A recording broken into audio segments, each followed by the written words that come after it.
Bonjour, bienvenue dans cette nouvelle capsule vidéo, la France et la construction de nouveaux États par la guerre et la diplomatie. Nous terminons par l'épisode 3, la naissance de l'Allemagne. Grand 3, la construction de l'Allemagne au détriment de l'Autriche et de la France. Grand A, un morcellement politique et religieux sous l'influence de la Prusse et de l'Autriche. En effet, voici une carte du Saint-Empire romain germanique en 1789. On y voit un extrême morcellement dans le centre et dans l'ouest actuel de l'Allemagne. Il y a près de 300 États ou principautés qui cohabitent, coexistent dans cet ensemble à la langue germanique.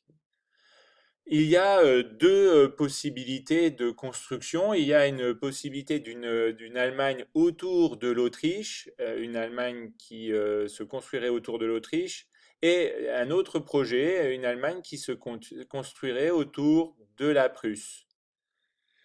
Depuis le début du XIXe siècle, il y a déjà un début de construction, d'édification d'un espace allemand autour d'une union douanière qui s'appelle le Zollverein.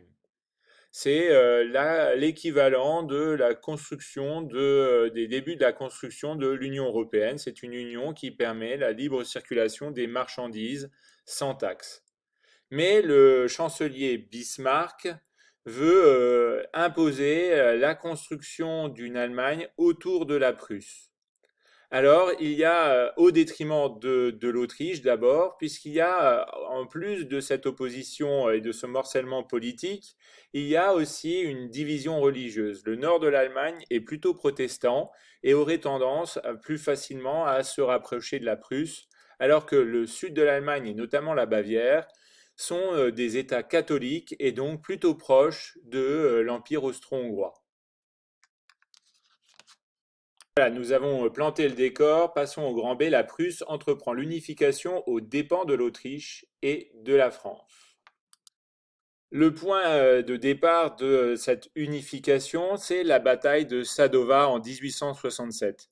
La victoire de la Prusse contre l'Empire austro-hongrois amène à l'annexion du Holstein. C'est un territoire au nord de l'Allemagne, mais la Prusse alors prend la tête de la confédération de l'Allemagne du Nord de 1867 à 1871, ce qui marque la fin des prétentions de l'Empire d'Autriche-Hongrie sur la construction d'un État allemand autour de celui-ci.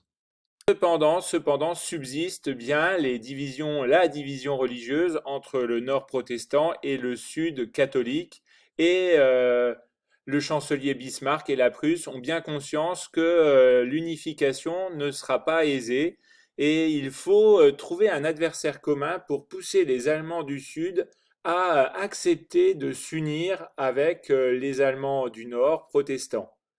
L'adversaire commun, tout désigné, c'est l'empire de Napoléon III, la France, qui est l'adversaire idéal pour créer cette unité autour d'un ennemi commun.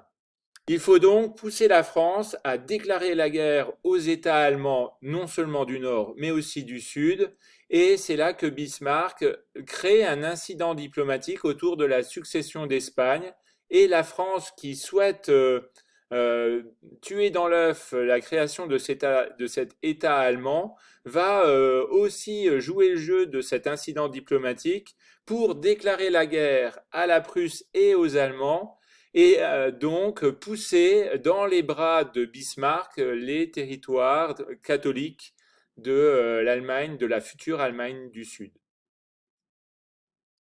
Cette déclaration de guerre donc a les effets escomptés, les Allemands s'unissent et ils défont la France lors de la bataille de Sedan le 2 septembre 1870.